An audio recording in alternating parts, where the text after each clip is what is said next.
संत रामपाल जी महाराज एक ऐसे महान संत जिन्होंने अपनी सद्भक्ति, तत्व ज्ञान, करुणा और सेवा के बल पर समाज में नई मिसाल कायम की है। संत रामपाल जी महाराज की अगुवाई में उनके सभी सतलोक आश्रमों से समाज कल्याण के अद्भुत कार्यों में समाज को सुनहरे भविष्य की एक नई उम्मीद दिखाई है। संत रामपाल जी महाराज से नाम दीक्षा लेने के बाद लाखों लोगों की लाइलाज बीमारियां जैसे कैंसर, एड्स आदि ठीक हुई। संत जी के ज्ञान से प्रेरित होकर उनके अनुयायियों ने लाखों यूनिट रक्तदान किया। संत जी ने लाखों बहन बेटियों का दहेज मुक्त विवाह करवाया। संत जी ने लाखों लोगों का नशा छुड़वाया। करोड़ों उजड़े परिवार बसे। संत जी के आश्रमों में समागम के दौरान निशुल्क नेत्र चिकित्सा, दंत चिकित्सा प्रदान की जाती है। संत रामपाल जी महाराज द्वारा समय समय पर पर्यावरण संरक्षण के उद्देश्य से बड़े स्तर पर वृक्षारोपण किया जाता है। संत जी ने जरूरतमंदों तक तत्काल राहत पहुंचाने के लिए एम्बुलेंस सेवा शुरू की। संत जी अपने अनुयायियों को देहदान के लिए प्रेरित करते हैं, जिससे मानवता की सेवा और चिकित्सा क्षेत्र में सुधार हो सके। संत रामपाल जी महाराज के सभी आश्रमों में हर रोज निशुल्क भंडारा आयोजित किया जाता है, जहां हर वर्ग, हर जाति और हर धर्म के लोग एक साथ बैठकर भोजन करते हैं।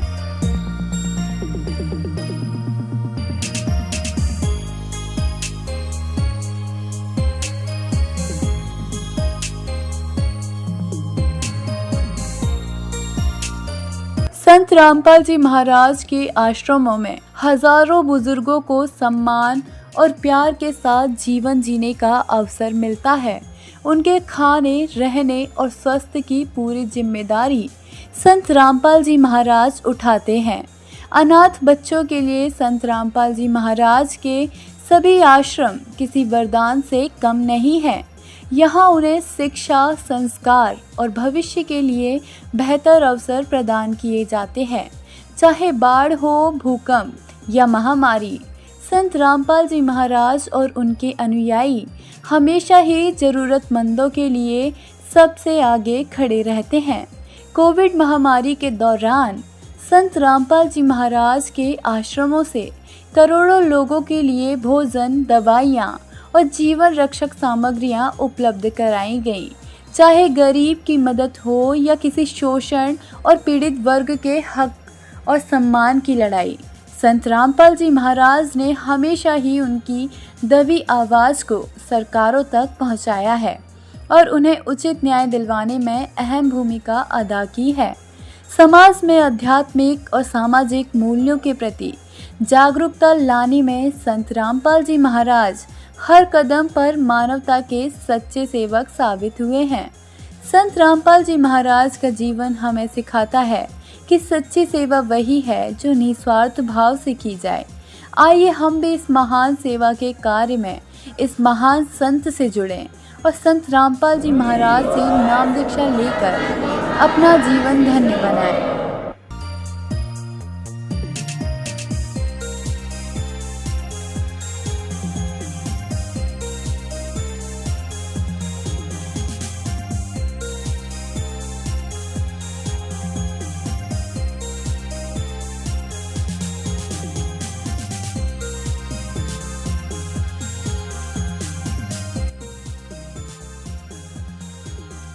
और ज्ञान सब ज्ञानड़ी, कबीर ज्ञान सो ज्ञाने। जैसे गोड़ा तोब का अब करता चले मैदाने। सतगुरुदेव की जय। सत्संग स्थल पर शांतिपूर्वक विराजमान होकर के श्रद्धा से सत्संग सुने। कोई भी भक्तात्मा सत्संग के दौरान अनावश्यक बाहर पंडाल से बाहर ना घूमे, ना बैठे। सभी भक्तों से प्रार्थना है, बहनों और भाइयों से, कि सत्संग के दौरान अनावश्यक कोई भी भक्त पंडाल से बाहर ना बैठे, केवल सेवादार अपनी सेवा भी करते रहे, सत्संग भी सुनते रहे। सत साहिब। फाल्गुन उत्तरते की फाल्गुन सुधी द्वादशी सन 1727 को वो परमात्मा आकर के वहाँ खड़े हुए, उनके पास विराजमान हुए, उपस्थित हुए। तो ग्वालों ने पूछा कि महाराज जी, हे महात्मा जी, आओ भोजन खा लो। वो भोजन खा रहे थे। परमात्मा ने कहा भी भोजन तो मैं खा के आया हूं। फिर जैसे प्रसंग चलता है, पूछते हैं कहां से आए हो, कौन सा आपका गांव है। परमेश्वर ने कहा कि मेरा गांव सतलोक है और मैं वहां अपने गांव से खाना खा के आया हूं। उन्होंने पूछा कितनी दूर है तेरा गांव यहां से बाबा जी। परमेश्वर ने कहा कि मेरा गांव 16 शंख कोस की दूरी पर है। ग्वालों ने सुना 16 कोस, एक कोस लगभग 1.25 किलोमीटर का होता है। इस बात पर उन्होंने विशेष ध्यान नहीं दिया। कहा कि ठीक है महाराज जी, खाना नहीं खाते तो दूध पी लो, क्योंकि गौएं बहुत शरीफ होती थी, जब चाहे उसका दूध निकाल लिया करते थे पाली। कुछ एक ऐसी गौएं भी होती थी। परमात्मा ने कहा भी दूध अगर पिलाना चाहते हो तो कंवारी गाय का दूध पीता हूं मैं। वो ग्वाले कहने लगे महाराज जी, आप तो हमारे साथ मजाक करते हो, आपकी दूध पीने की नीयत नहीं है। कंवारी गाय कभी दूध देती है? तो परमात्मा ने कहा यदि तुमने पिलाना है तो पिलाओ, नहीं तो हम चलते हैं। उसमें अतिथि और साधु संतों की सेवा बहुत किया करते हैं। अगर साधु संत बगैर कुछ खाए पिए द्वार से चला जाता, अपमान मानते थे। उस समय गरीबदास जी 10 वर्ष के बच्चे खड़े हुए और अपनी एक प्रिय बच्ची थी, गाय की बच्चिया, कंवारी गाय, उसका गले में बंधा हुआ रस्सा पकड़ कर लाए और कहा देखो महाराज जी, ये कंवारी बच्चिया है, गाय है, इसके बच्चा भी नहीं हुआ है, ये दूध कैसे देगी भगवान। परमात्मा ने कहा कि तुम्हारे पास कोई ऐसा पात्र है 5-4 किलो का, 5-4 सेर का, जिसमें 5-4 सेर दूध आ जावे। उन्होंने कहा जी है, हमारे पास एक छोटा मटका है, छोटा घड़ा है। परमात्मा ने कहा लाओ। कबीर परमेश्वर ने कहा वो लाओ। वो धो मांझ कर साफ करके लाए और कहा इसके नीचे रखो गाय के। गरीबदास जी ऐसे पकड़ के गाय के सतनों के नीचे बैठ गए। तब परमात्मा ने, कबीर परमेश्वर जी ने उस बच्चिया की कमर पर थपकी मारी,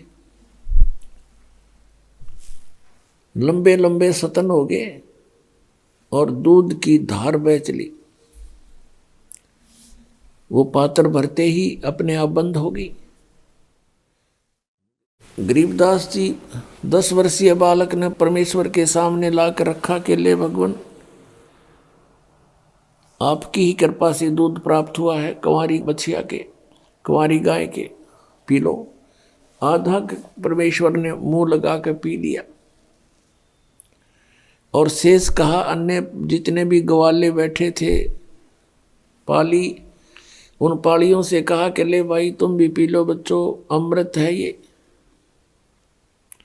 ये हमारे गांव से आया है, सतलोक से। अब वो जो बड़े पाली थे वो कहने लगे हम ना पीवें जादू जंत्र का। अन्यो बेराना तू कौन सी जात का, तने झूठा कर दिया। छुआछात बहुत ज्यादा थी पहले। गरीबदास साहिब जी ने कहा कि लो महाराज जी मुझे दे दो आपका बचा खुचा, और शेष बचा हुआ जितना पीना था उन्होंने पी लिया। सभी ग्वाले वहां से उठकर चले गए, दूर दूसरे वृक्षों के नीचे बैठ गए। जिस जंडी के पेड़ के नीचे सभी बैठकर खाना खा रहे थे, जहां परमात्मा ने ये लीला की, वो गाय भी वहीं उसी वृक्ष के नीचे थी। वो सब वहां से उठकर दूर चले गए कि ये पता नहीं कैसा जादूगर है, और हमने पिए इसके जूठे दूध को। दूर दूर जाके बैठ गए। अकेले गरीबदास जी वहां पर रह गई। परमात्मा ने उस बच्चे को समझाना प्रारंभ किया कि बेटा, तू बहुत अच्छी आत्मा है और भक्ति किया कर। तब गरीबदास जी ने कहा कि महाराज, हम तो भक्ति बहुत करते हैं। किसकी भक्ति करते हो? कि हमारे यहाँ पड़ोस गांव में शिव का मंदिर है, शिव जी पूजते हैं, और भी कई बताई जैसा भी छठे महीने वर्ष में जो पूजाएं हम करते रहते हैं। तब परमात्मा कबीर देव जी ने उनको सब कहानी सुनाई, बता के बेटा जो साधना तुम कर रहे हो ये मोक्षदायक नहीं है। कोटि जन्म तो भरमत हो गए, कुछ ना हाथ लगा रे। कुकर सुकर खरबया बोरे, कौआ हंस बुगारे। कोटि जन्म तू राजा की न्या, मिटी न मन की आशा। और भिक्षुकों के दर दर घूमया, ये मिला ना निर्गुण रासा। इंद्र कुबेर ईश की पदवी, ब्रह्मा वरुण धर्मराया। और विष्णुनाथ के पुर को जाके तू फिर भी वापस आया। असंग जन्म तन मर्त्या हो गए, जीवित क्यों ना मरे रे। द्वादश मद महल मठ बोरे, बोर ना दे धरे रे। दोजक बहिष्ठ सभी ते देखे, राजपाट के रसिया। तीन लोग से तरपत नाही, ये मन भोगी खसिया। सतगुरु मिले तो इच्छा मेटे, पद मिल पदे समाना। चल हंसा उस लोक पठाऊं, जो आदि अमर अस्थाना। चार मुक्ति जा चंपी करती, माया होरी दासी। दास गरीब अभय पद पर से, वो मिले राम अविनाशी। अब ये ज्ञान परमात्मा ने गरीबदास जी के अंतःकरण में फीड किया था, तो फिर गरीबदास जी ने आगे आके परमात्मा का दिया हुआ ज्ञान लिपिबद्ध करवाया। इसमें परमात्मा ने समझाया कि बेटा, जो साधनाएं जिन भगवानों को तुम परमात्मा माने हुए हो, इनकी भक्ति करने से मोक्ष नहीं होता, जन्म और मृत्यु का रोग समाप्त नहीं होता। कठिन कठिन साधनाएं करके साधक बड़ी बड़ी यानी देव पद को प्राप्त कर लेते हैं, और फिर अपना पुण्य अक्षीण होने पर फिर दोबारा जन्म और मृत्यु में आ जाते हैं। परमात्मा बताते हैं, मन तू चल रे सुख के सागर, जहां शब्द सिंधु रत्नागर। अब सुख सागर किसे कहते हैं? शंखों लहर मेहर की उपज, कहर नहीं जा कोई। दास गरीब अचल अविनाशी, सुख का सागर सोई। शंखों लहर मेहर की उपज, और कहर नहीं जा कोई। जैसे कभी कभी एकांत स्थान पर बैठे हो, परमात्मा की याद आ रही हो, उस समय अचानक शरीर के अंदर एक ऐसी हिलोर उठती है, कोई भी बुरा नजर नहीं आता, एकदम शांत स्वभाव हो जाता है। शत्रु के प्रति भी शत्रुता नहीं आती, किसी ने कितना ही दुख दे रखा उसके प्रति भी कोई ग्लानि नहीं रहती। वो लहर थोड़ी सी देर की होती है, उसके चले जाने के बाद कितनी कोशिश कर ले वो भाव नहीं बनता प्राणी का, और उसके बाद फिर वही वो ऐसे है, वो ऐसे है, ऐसे करना है, कोई टेंशन की याद आ जाती है, बहुत सी ऐसी समस्याएं फिर घेर लेती है। तो परमात्मा याद दिलाते हैं कि उस सतलोक के अंदर ऐसी हिलोर शंखों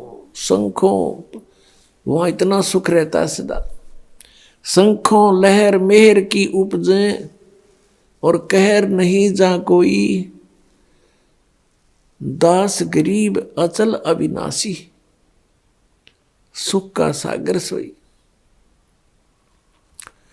अचल अमर जैसे जिसको शाश्वत स्थान कहते हैं, वो सतलोक है, सनातन परम धाम, कभी नाश न होने वाला अमर लोक। और वहाँ अमर पुरुष, सत्य पुरुष, वो परमात्मा है। तो कबीर परमेश्वर जी समझा रहे हैं कि कोटि जन्म तो बरमत हो गए, कुछ ना हाथ लगा रे। पुण्यात्माओं, जैसे आदरणीय नानक साहिब जी जो सिख धर्म के प्रवर्तक हैं, ये आत्मा सतयुग के अंदर वो अम्बरीश राजा थे। राजा अम्बरीश बड़े भक्त थे, सच्चे साधक थे विष्णु जी के। और दुर्वासा जी एक बहुत बड़े सिद्ध पुरुष थे। दुर्वासा के सामने सब कांपा करते थे।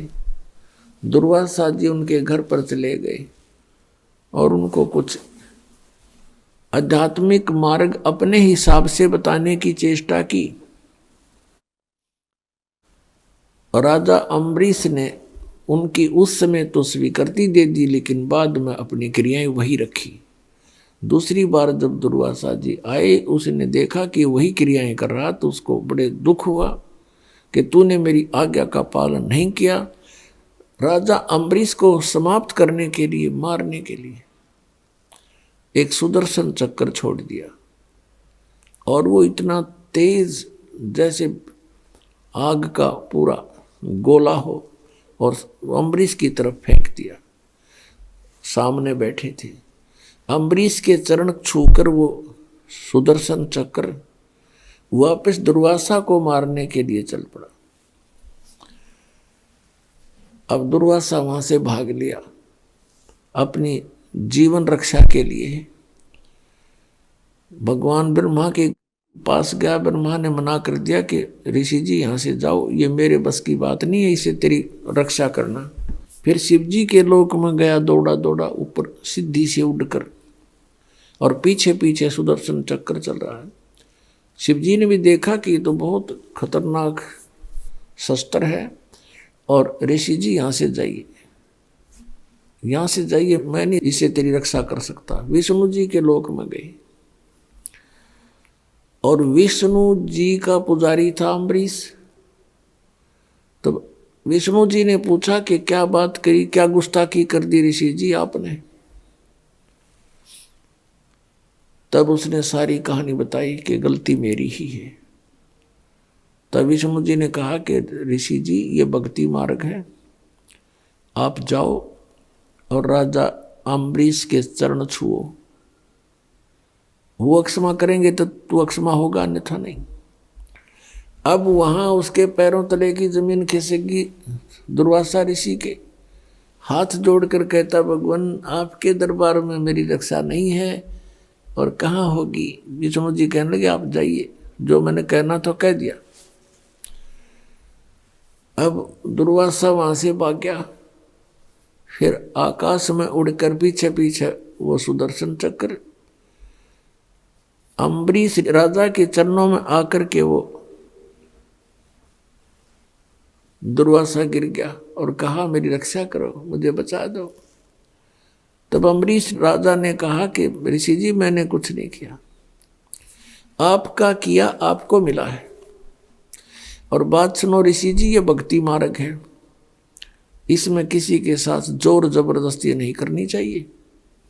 अपना ज्ञान तो कोई मानता ठीक है, नहीं मानता तो नहीं।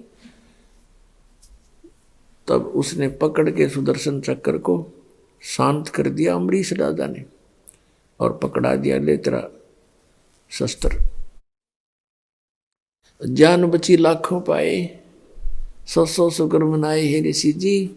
ऋषि ने कहा कि हे राजन, आप तो सचमुच सच्चे भक्त हो, मुझसे गलती हो।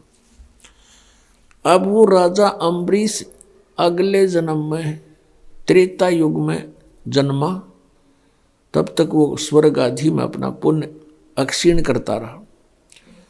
त्रेता युग के अंदर राजा जनक बने वही आत्मा अम्बरीश वाली।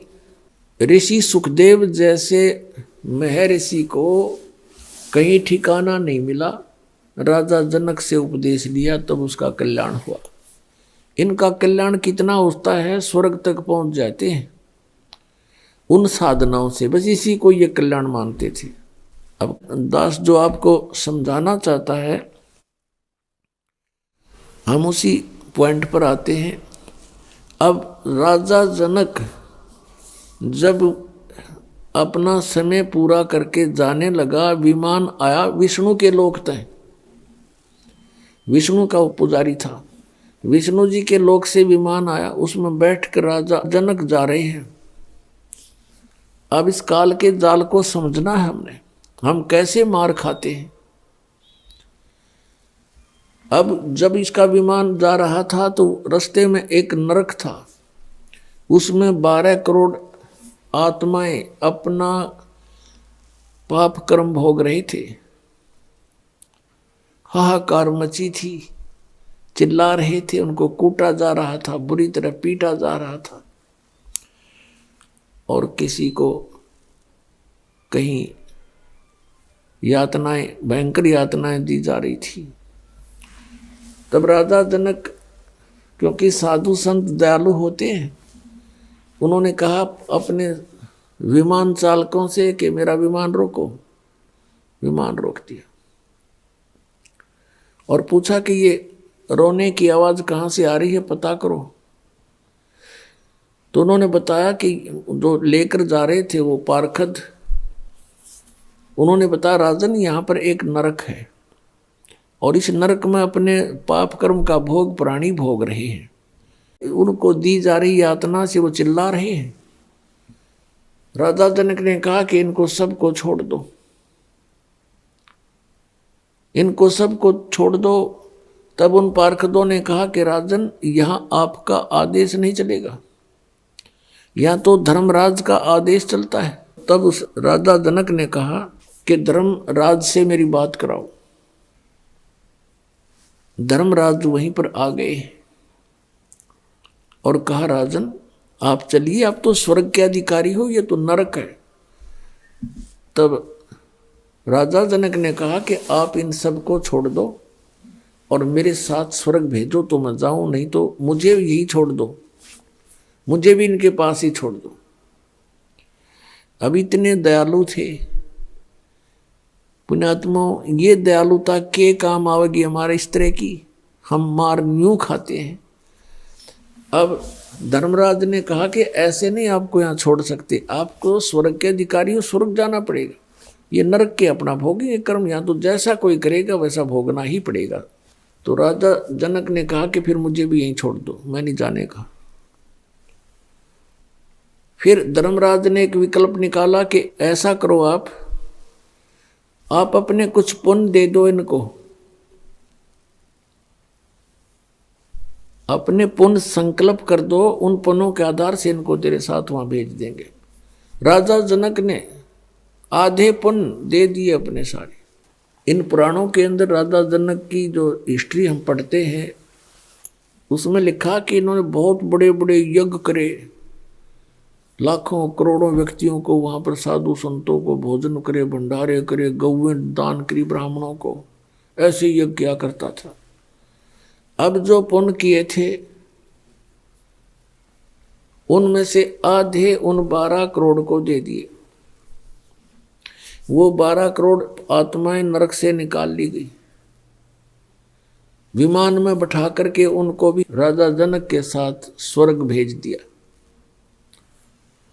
अब पुण्यात्मा, जब तक राजा जनक के द्वारा दिए गए पुण्य उनके साथ हैं, जो 12 करोड़ नरक भोग रही थी आत्माएं, तब तक वो स्वर्ग में रहेंगे। और वो स्वर्ग के अंदर उनके पुण्य जब अक्षीण हो जाएंगे फिर पुण्य उसी नरक में डाले जाएंगे, क्योंकि उनका फिर वो पाप कर्म भी अभी शेष है।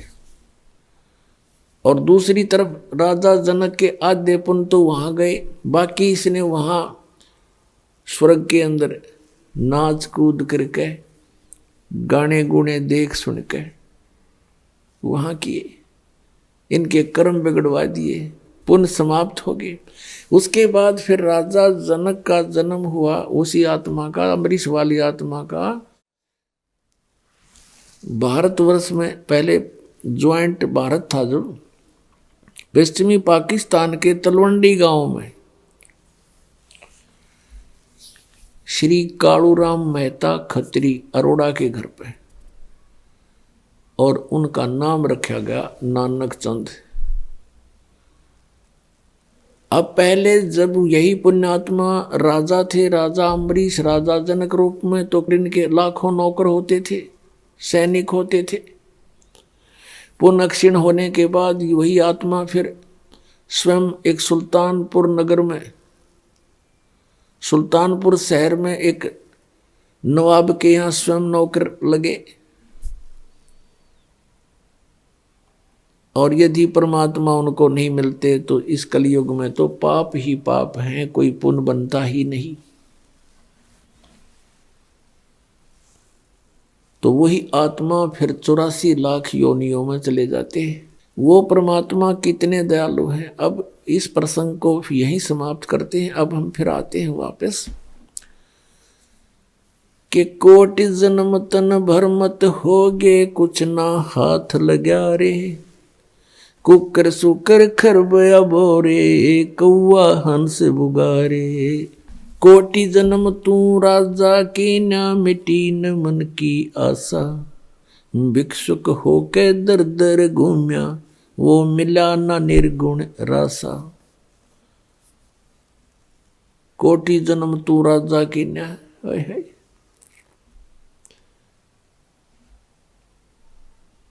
और मिटी न मन की आशा। जैसे पहले जन्म में कोई राजा बनता है तो भी वही इच्छाएं होती हैं, दूसरे जन्म में राजा नहीं बना है तो राजा बनने की चेष्टा प्रयत्न रहता है। फिर क्या बताते हैं कि कुकर सुकर खरबया बोरे, कौआ हंस बुगारे। पुण्यात्माओं, कुत्ते गधे सुअर की योनियां हम भोगे हैं, और हम स्वर्ग में देवता भी बने हैं, हम राजा भी बने हैं। ये ना सोचो कि हम आज यही जो आज हमारी स्थिति है हम सदा ऐसे नहीं, और 84 लाख योनियों में भी हम गए हैं, कुत्ते गधे के शरीरों में भी हम रहे हैं। ये सत्य विधान है यहाँ का, ये सत्य मान लेना कोई, क्योंकि हम भक्ति से बहुत दूर, परमात्मा के विधान से हम परिचित नहीं। और जिन ऋषि महर्षियों को हम परमात्मा प्राप्त मानते थे उनके पास खख नहीं था, वो कुछ नहीं जानते थे भगवान के विषय में। जिस कारण से आज हम परमात्मा के उस नियम से बहुत अपरिचित हो गए। हमें अब मनुष्य जीवन में जो सुविधाएं हैं इनको पाकर हम ये सोच बैठे हैं कि हम ऐसे ही मौज रहेगी, इसको मौज मान रहे हम। जो थोड़ा सा राहत हमें अन्य प्राणियों से ठीक सी महसूस हो रही है, लेकिन हम अन्य योनियों में भी बहुत कष्ट उठा चुके हैं। तो क्या बताते हैं, कुकर सुकर खरबया बोरे, कौआ हंस बुगारे। कोटि जन्म तन भर मत होगे, कुछ नहीं हाथ लगा रे। आप यहाँ देखते हो बहुत से उदाहरण ऐसे, जैसे एक पोलैंड देश का एक कैबिनेट यानी पूरा मंत्रिमंडल एक ही जहाज में कहीं जा रहे थे सारे, किसी का शोक व्यक्त करने, और वो जहाज क्रश हो गया, दुर्घटनाग्रस्त हो गया। उसमें 97 बताओ 97 सदस्य थे, सारे मंत्री, फिर MP और प्रधानमंत्री उनका, वो सारे के सारे उसी में मृत्यु को प्राप्त हो गए। गए थे दूसरे का शोक व्यक्त करने, आप ही बीच में रह गए। अब उसको क्या हाथ लग गया, प्रधानमंत्री बना हुआ था। और भी यहाँ बहुत से प्रमाण हैं, जैसे मुख्यमंत्री आंध्र प्रदेश के थे, हेलीकॉप्टर से यात्रा कर रहे थे, दुर्घटनाग्रस्त हो गया। तीसरे दिन तो उसका 100 मिला था, कोई फर्स्ट एड करने नहीं पाया उसको। ऐसे ही अरुणाचल प्रदेश का एक मुख्यमंत्री 7 दिन में लाश मिली थी उसकी, ऐसे ही हेलीकॉप्टर से उसके गिर जाने से जंगल में पहाड़ों पर मृत्यु को प्राप्त हुआ था। और उन व्यक्तियों की कितनी आशाएं थी, पता नहीं कहाँ कहाँ के प्रोग्राम मीटिंग रखी हुई थी, अब कहाँ गई वो। ऐसे ही बहुत सी बातें हमें याद हैं। और प्रतिदिन ये तो बड़े बड़े व्यक्तियों की, जो जिनको हम बड़े मानते हैं, उनकी घटनाएं सुना रहे हैं आपको, और जनसाधारण को आप देखते ही हो। तो कोटि जन्म तन भरमत होगे, कुछ नहीं हाथ लग्या रे। मुख्यमंत्री था, प्रधानमंत्री था, अब मृत्यु का प्राप्त हुआ, भक्ति करी नहीं, कुत्ता बनकर घूम रहा है सैर सपट्टे करता हुआ, या कहीं प्रेत बनकर भटक रहा है। उसको क्या मिला उस प्रधानमंत्री के पद से? तो पुण्यात्मों, जो इस मनुष्य जीवन से हमने करना चाहिए वो भूल गए हम, और साधना करते हैं, शास्त्र विरुद्ध आकर करते हैं, उसे कोई लाभ होना नहीं। गीता जी अध्याय नंबर 16 के श्लोक 23 में कहा कि शास्त्र विधि को त्याग कर जो मनमाना आचरण करते हैं, उनको न तो कोई सुख हो सकता है, ना उनकी गति हो, ना कोई सिद्धि को प्राप्त हो सकते, अर्थात यूजलेस। इस प्रकार हम अपने मनुष्य जीवन को व्यर्थ करते रहे। इंद्र कुबेर ईश की पदवी, ब्रह्मा वर्ण धर्मराया। ओए इंद्र कुबेर, कुबेर धन का देवता यानी वित्त मंत्री एक ब्रह्मांड का, और इंद्र स्वर्ग का राजा। ईश ब्रह्मा विष्णु महेश की पदवी भी आप जी ने बहुत बार प्राप्त की है। बताओ, अब ये बातें हमें किसी ने ज्ञान कराया नहीं, हम इन्हीं घिसी पिटी उस अज्ञान लोकवेद के आधार से अध्यात्म ज्ञान सुना करते थे। अब हमें पता चला कि हम कितने युगों से कष्ट उठा रहे हैं। तो पुण्यात्माओं, इस प्रकार का ज्ञान आदरणीय गरीबदास साहिब जी को परम पूज्य कबीर परमेश्वर जी ने बताया, जो जिंदा महात्मा के रूप में वहां प्रकट थे। अब छोटा सा 10 वर्ष का बालक बहुत प्रेरित हो जाता है, बहुत कुछ समझने योग्य होता है। एकदम हृदय में ऐसी प्रेरणा बन गई, चरणों में गिर गया और कहने लगा, परमात्मा, क्या इन ब्रह्मा विष्णु महेश से भी ऊपर कोई और प्रभु है? तब परमात्मा ने कहा, बेटा, ये तो एक ब्रह्मांड के अंदर समझ लो एक विभागीय मंत्री है। रजगुण विभाग के ब्रह्मा जी, सतगुण विभाग के विष्णु जी, और तमगुण विभाग के शिव जी। इनके पिता हैं ज्योति निरंजन काल, जिसे सरपुरुष कहते हैं। गीता जी अध्याय नंबर 15 के श्लोक नंबर 16 और 17 में 3 पुरुष बताए हैं, एक सरपुरुष, एक अक्षर पुरुष। सरपुरुष तो ये ब्रह्म है, 21 ब्रह्मांड का स्वामी, जिसको काल भगवान कहते हैं, और अक्षर पुरुष 7 संख ब्रह्मांड का स्वामी, जिसको परब्रह्म भी कहते हैं। ये दोनों प्रभु, पुरुष माने प्रभु, और इनके अंतर्गत जितने प्राणी हैं ये सब नाशवान हैं। जीव आत्मा किसी की नहीं मरती, वो तो कुत्ते के देखी भी नहीं मरती।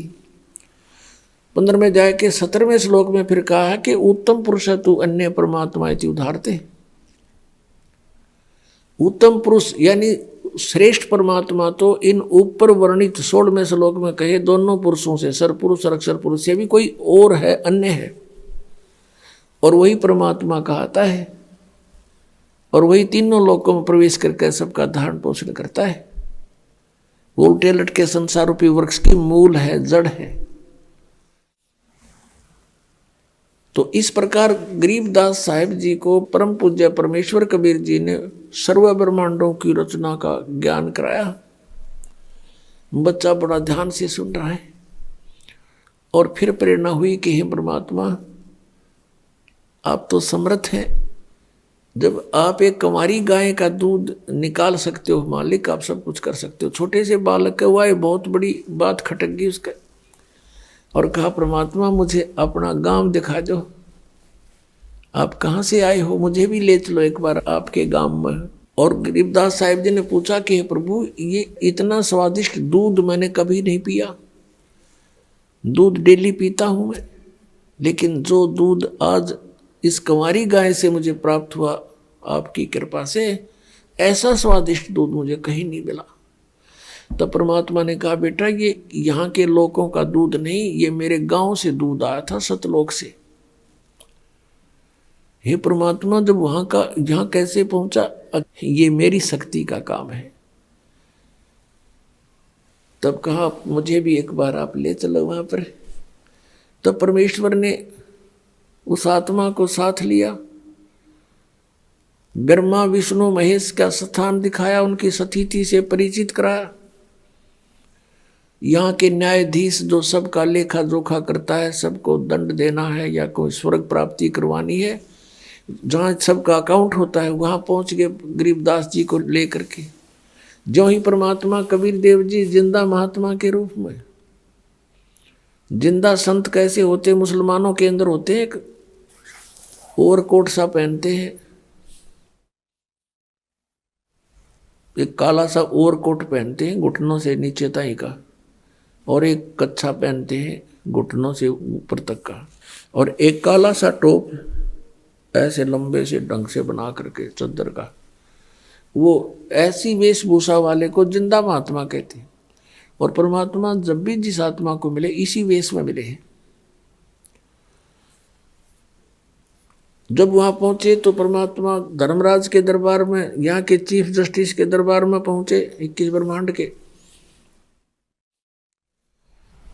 और जाते ही धर्मराज ने कुर्सी त्याग दी, अपना आसन छोड़ दिया, और उसको परमात्मा का और ही रूप दिखाई दे रहा था। और एकदम खड़े हो गए और कहा, आओ महाराज बैठो। तो परमात्मा ने खड़े खड़े, जैसे उच्च अधिकारी छोटे कर्मचारी अधिकारी के ऊपर को आदेश देता है, उस समय वो उसको डांट के तरीके से भी बोलता है। ऐसे परमात्मा उस धर्मराज को कह रहे हैं। गरीबदास साहब ने फिर बाद में बताया कि धर्मराय दरबार में देई कबीर तलाक, मेरे भूले चूके हंस को तू पकड़िए मत कजाक। कजाक है जैसे डांट मारते हैं। तो इस प्रकार धर्मराज कर जोड़कर खड़ा हो गया। बोले पुरुष कबीर से, धर्मराज कर जोड़, आपके जीवन पकड़ो ने मन 2 ही लाख करोड़। अब इस तरह अपनी समर्थता से परिचित कराया कि मैं क्या हूं।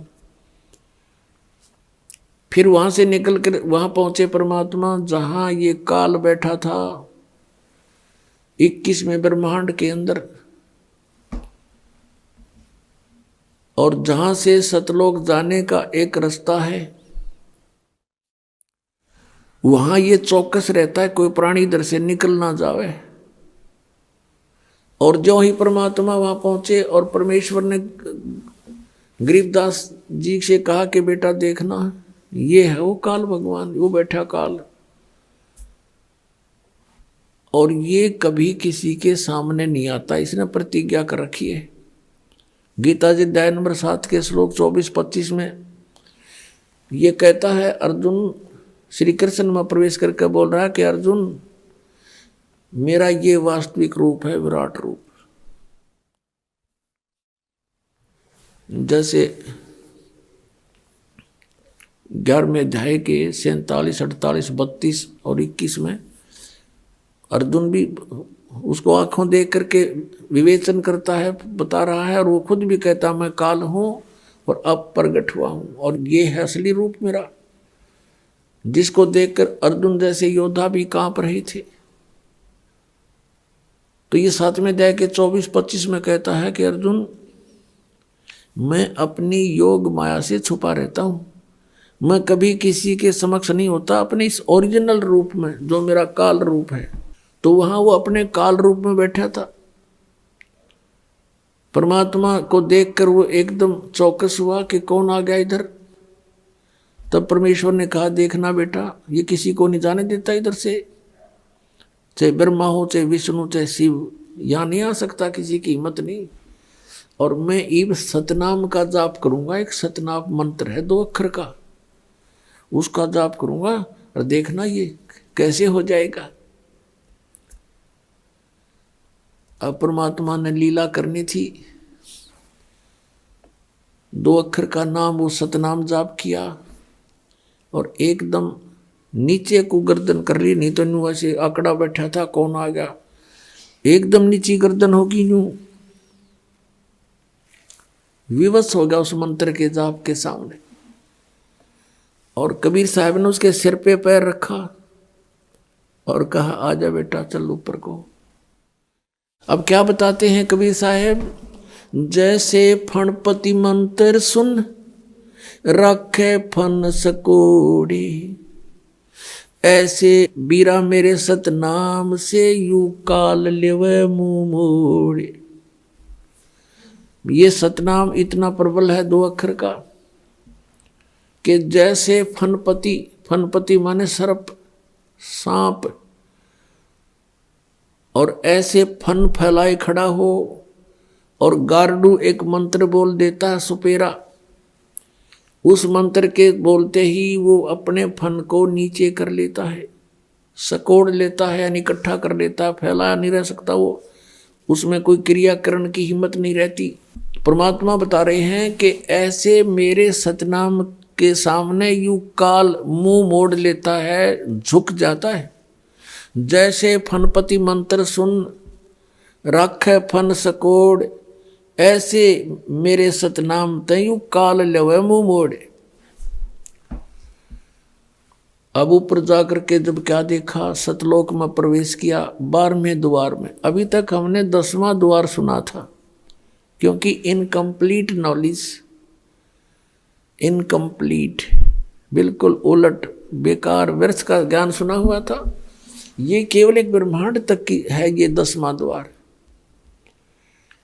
और 11वां द्वार है जब काल के 21 ब्रह्मांडों को पार करके 7 संग ब्रह्मांड इस अक्षर पुरुष के उसमें प्रवेश करते हैं, वो है 11वां द्वार। और फिर 7 संग पार करके सतलोक में प्रवेश करते हैं, वो है 12वां द्वार। तो अभी इस शब्द में लिखा है, जैसा भी आपको सुना था, कि 12 मद महल मठ बोरे बहुर ना दे धरे रे, असंग जन्म तन मर्त्या होगे जीवित क्यों नाम रह रे। और 12 मध्य, 12 माने 12, मध्य महल मठ बोरे, वो परमात्मा का वो परम पद, वो सतलोक सनातन परम धाम वहाँ है वो मठ। मठ माने स्थान, जहाँ जाने के बाद बहुर ना दे धरे रे, जहाँ जाने के बाद साधक फिर लौट कर कभी संसार में नहीं आते, वो 12वां द्वार है। अभी तक ये जितने भी पंथ थे, जितने भी संत थे, परमात्मा परिचित संतों को छोड़कर वो केवल 10वें द्वार तक ही सीमित थे। वो काहे के सतलोक गए होंगे फिर, अंडरस्टूड है। जब सतलोक में प्रवेश किया, वो तेजों में लोक है। जैसे हीरा अपने आप चमकता है, ऐसे ही वो सतलोक अपने आप प्रकाशित है, सौ प्रकाशित है। और उसमें परमेश्वर कबीर देव जी, कबीर साहिब जी अपने अन्य रूप में विराजमान थे। जैसे आपने कबीर परमेश्वर जी का शब्द सुना है, करने नो दीदार मैल में प्यारा है। और लास्ट में फिर बताया है कि उस परमात्मा के एक रोमकूप में करोड़ सूर्य मिला दे, करोड़ चंद्रमा मिला दे, ऐसा उस एक रोमकूप का की रोशनी भी अधिक है। ऐसा सतपुरुष दीदारा है, सतपुरुष के ऐसे दर्शन है। तो वहां जब परमात्मा तख्त पर विराजमान थे, सिंहासन पर विराजमान थे, नीचे से जिंदा वाले महात्मा के रूप में भी वो परमात्मा गए नीचे से, अपने ही दूसरे रूप पर जो सिंहासन पर विराजमान है, करोड़ सूर्य करोड़ चंद्रमा मिला दे एक रोमकूप की, इससे भी अधिक रोशनी वाले तेजों में शरीर में, मनुष्य सदृश शरीर में विराजमान है। उन पे चवर करने लगे, जिंदा वाले रूप में नीचे से गए थे जो। अब गरीबदास जी ने सोचा कि ये है भगवान, ओहो कितना सुंदर है, कैसा चेहरा है, कैसा नूर है इसका। और यहाँ ये जो महात्मा नीचे से आया है, ये कोई यहाँ का नौकर लगता है। गरीबदास जी इतनी सोच ही रहे थे, उसी समय तेजो में शरीर खड़ा हुआ। जिंदा वाले शरीर में नीचे से गए थे साधु रूप में, वो विराजमान हुए उसी सिंहासन पर, असंग ब्रह्मांड के कंट्रोलर के सिंहासन पर। और वो जो तेजों में शरीर जो भगवान दिखाई दे था, परमात्मा नजर आव था, वो लगा चंवर कर जिंदा के ऊपर नौकर की तरह। अब गरीबदास जी सोच रहे हैं भगवान कौन सा इनमें, ये महात्मा भी खूब है भाई, इसके ऊपर परमात्मा चंवर कर रहा है, इसकी सेवा कर रहा है। इतने में क्या हुआ कि वो तेजों में शरीर जिंदा वाले शरीर में समा गया। अकेले कबीर परमेश्वर जी जिंदा महात्मा के रूप में जो नीचे से गए थे वही विराजमान है। चंवर अपने आप घूम रहा है ऑटोमेटिकली। तब परमेश्वर ने कहा कि बेटा, मैं सारे ब्रह्मांडों का मालिक हूं, सब ब्रह्मांड मैंने रचे हैं, सभी प्राणियों जीवों की उत्पत्ति भी मैंने की है। फिर सारी कहानी बताई कि यहाँ से वो जो वहाँ दुख पा रहे हैं काल के लोक में, वो कैसे वहाँ गए। सारी कथा सुनाई कि तुम सभी यहीं रहा करते थे, ये सब के आपके मकान, ये स्थान खाली पड़े हैं। जितनी प्राणी वहाँ गए हैं, चींटी से हाथी तक, रंक से राजा तक, ये सभी यहाँ रहते थे, ये सारे खाली पड़े इनके। इनमें मस्ती लगी, सुख था घना।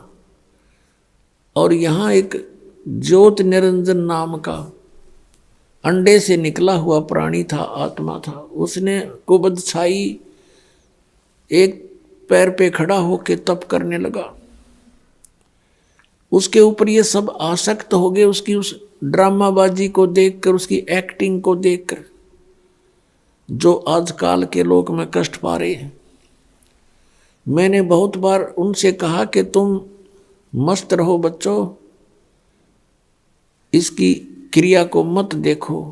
ऊपर से तो वो सावधान हो जाते थे, अंदर से कसक घनी बन गई, उस पर आसक्त हो गए, हृदय से चाहने लगे।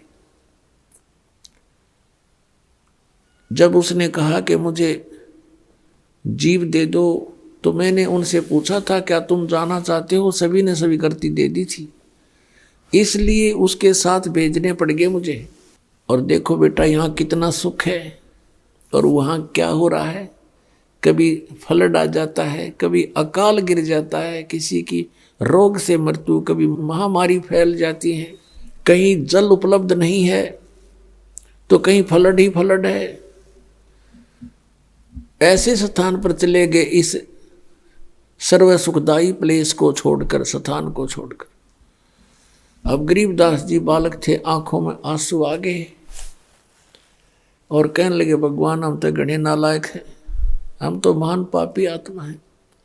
हमने देखो एक कैसे भरी थाली का ठोकर मारी, यहाँ सब कुछ उपलब्ध है, हरे भरे बाग हैं, सर्व यानी सदाबहार फल फ्रूट हैं, सदाबहार बेल हैं, सब तरह के यहाँ पर दूधों की नदी बह रही है।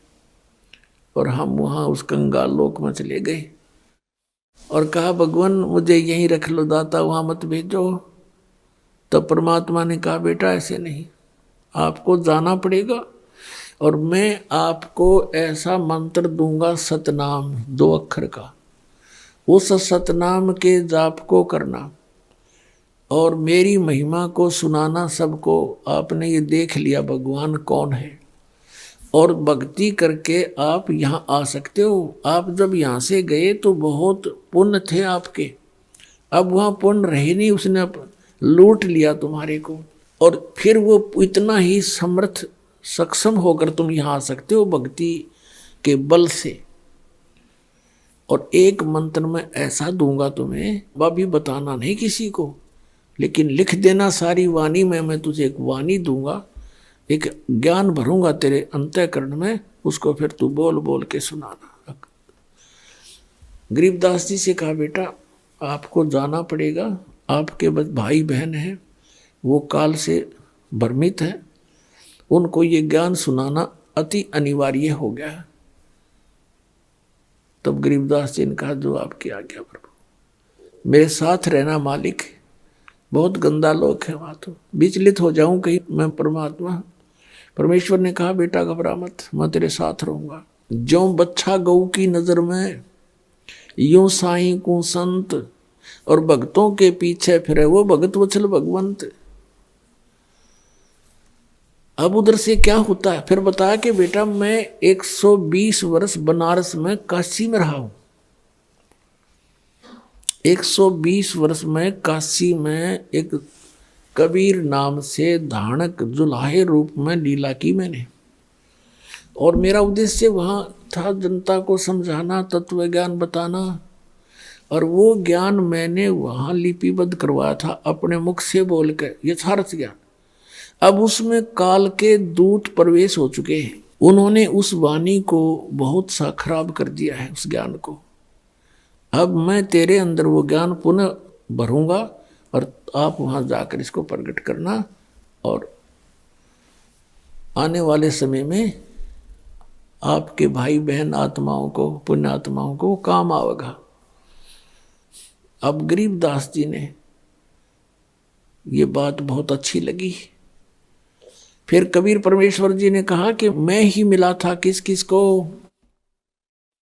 नानक साहब को मैं मिला बेई नदी के ऊपर, और वहां से फिर उनको अंतर ध्यान करके यहां लाया था। उसको भी ऐसे ही आपकी तरह सारी सतीथि से परिचित करा करके वापस भेजा था। वो भी श्री विष्णु जी का पुजारी था, गीता जी का पाठ किया करता था, श्री कृष्ण से ऊपर परमात्मा नहीं मानते थे। और जब देखा यहाँ का सारा माहौल, तब जाके उन्होंने नौकरी भी त्याग दी थी और घर छोड़ करके मेरे पास बनारस में आए थे। वहाँ से उनको मैंने सतनाम दिया था और उनको बोल दिया था कि बच्चा अभी किसी को बताना नहीं। और ये पिछली पीढ़ी जो अब समय आया है, मोक्ष मार्ग, मोक्ष युग है, अब मोक्ष का समय है, अब ये भक्ति युग आ गया युग, और इसको दूसरे शब्दों में निर्वाण युग भी कह सकते हैं। मोक्ष युग, मोक्ष का समय आ गया। तब तक इस तत्व ज्ञान को छुपा के रखना है, लेकिन लिख देना, अपनी लिखवा देना, बोल देना अपनी वाणी में, लेकिन किसी को बताना नहीं है सतनाम, नहीं तो बात बिगड़ जाएगी। जब परमात्मा को नानक साहब जी ने सचखंड में देखा था, जिंदा वाले महात्मा के रूप में, जैसे नीचे से लेकर गए थे, जिस रूप में जैसे गरीबदास जी को लेकर गए, और फिर वही लीला परमात्मा सबके साथ करते हैं, वहाँ दूसरे रूप में भी विराजमान थे, वैसे ही वहाँ चौर करने लगे। फिर वो तेजों में शरीर खड़ा हो गया, नीचे से नानक साहब जी के साथ जिंदा रूप में गए थे परमात्मा, वो उस तख्त पर विराजमान हो गए, और ऐसे ही चमर हुआ था। फिर उनको कहा था कि मैं बनारस में, काशी में धानक रूप में रह रहा हूँ। आदरणीय नानक साहब जी, परम पूज्य कबीर परमेश्वर जी समकालीन थे, कम से कम 45 वर्ष वो समकालीन रहे हैं। तो जब वहाँ जाकर देखा बनारस में, तीसरे दिन वापस आए, सबने नानक साहब जी को नदी में डूबा मान लिया था। अगले दिन, तीसरे दिन जब वहाँ प्रकट हुए, खुशी की लहर छागी, लेकिन नानक जी बदले बदले थे। पहले वाले नानक जी का स्वभाव वो नहीं था। नौकरी त्याग दी, वहाँ से वापस चल पड़े। कहाँ चले? बनारस में आए, काशी में आया, देखा तो वही परमात्मा जो असंख्य ब्रह्मांड का स्वामी वहाँ जुलाहे के रूप में बैठकर कपड़ा बुन रहा है खड्डी में, उसको देखकर हैरान रह रहे हैं। कहते हैं, फाई सूरत मलुक की वेश, ए ठगवाड़ा ठगी देश, खरासियाना बोता बार, ये धानक रूप रहा करतार। लोगों देखो, ये धानक रूप रहा करतार, ये बैठा परमात्मा, ये मालिक बैठा। अब आसपास के दुल्हा इकट्ठे हो गए। उन्होंने पूछा, कहाँ से आए हो भक्त? नानक जी ने बताया कि मैं पंजाब से आया हूँ। पहले पंजाब था ये सारा, पश्चिमी पाकिस्तान भी पंजाब प्रांत था। तो बनारस के, काशी के जुलाहे कहते हैं कि देखो, इस पंजाबी की अकल मारी गई, नीरू के पुत्र को ये भगवान बताता है। तब परमेश्वर ने कहा था कि नानक जी से कि प्यारी आत्मा, अब तेरी कोई नहीं सुनेगा, लेकिन जो तूने देखा है ये सत्य है, और इसका ढंडोरा पीटते। 12 वर्ष तक नानक साहिब जी ने जगह जगह घूम घूम कर प्रचार किया परमात्मा का, लेकिन किसी ने नहीं माना। फिर परमात्मा का आदेश हुआ कि आप शांत हो जाओ, अपनी भक्ति करो। लास्ट के 16 वर्ष वो अपने खेतों में रहे और भक्ति करते रहे। जो उनके निकट आता था उनको ज्ञान समझाते रहे। तो गरीबदास साहिब जी को उधर समझा रहे हैं परमात्मा कि ऐसे ऐसे मैं बहुतों को मिला हूं और मैं पूर्ण परमात्मा हूं। उधर से क्या हुआ कि गरीबदास जी का शरीर वहीं पर रह गया था। जो गवाले थे, पाली थे, दूसरे गौवें चरा रहे थे। उन्होंने 1-2 घंटा के बाद देखा, क्योंकि उसमें टर्न होती है इन पालियों की, 2 घंटे, 1 घंटा वो गौवों को संभालेगा, 1 घंटा वो संभालेगा, इस साइड में वो, उस साइड में वो, कहीं किसी की खेती में ना नुकसान कर दें पशु, इस तरह।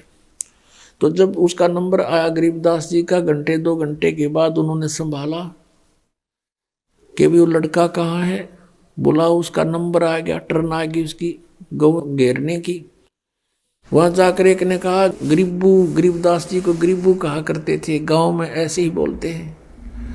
और गरीबदास साहिब जी का मूल गांव तो करोथा है, जहां दास का आश्रम था, अब भी है।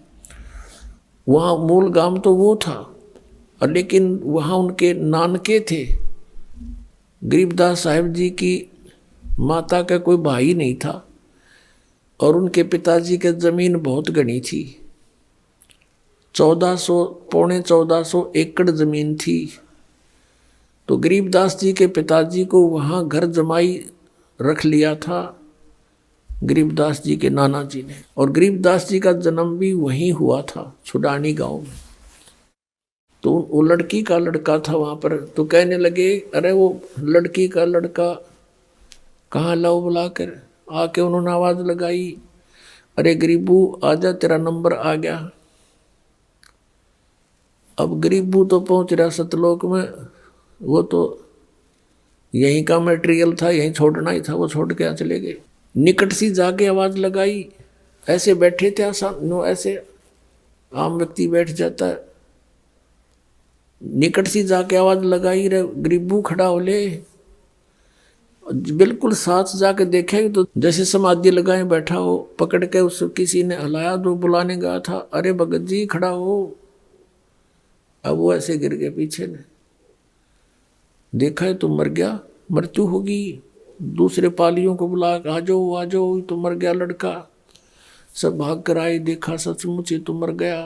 अरे इसने जंतर मंत्र का दूध पी लिया, मरना तो था ही। बहुत मना किया हमने। अब उधर से गांव की तरफ भागे 2-3 पाली। गांव वहां से लगभग 2 किलोमीटर की दूरी पर था।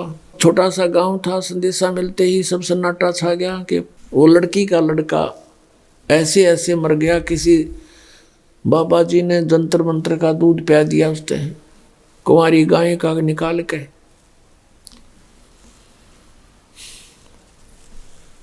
अब माता पिता को जब सुना, इकलौता पुत्र था, वहां के 12 वर्ष के बाद उत्पन्न हुआ था। एकदम दोनों बेहोश हो गए। गांव के लोग उधर दौड़ लिए, जाकर देखा सचमुच लड़का मरा पड़ा है। उठा लाए वहां से। उसको उठा, कहने का भाव है कि शमशान घाट पर चिता पर रख दिया, लकड़ी डाल कर जलाना शेष था। उसी समय परमेश्वर ने देखा कि ये तो इसके शरीर का नाश कर देंगे, और कहा बेटा जा तू जल्दी कर।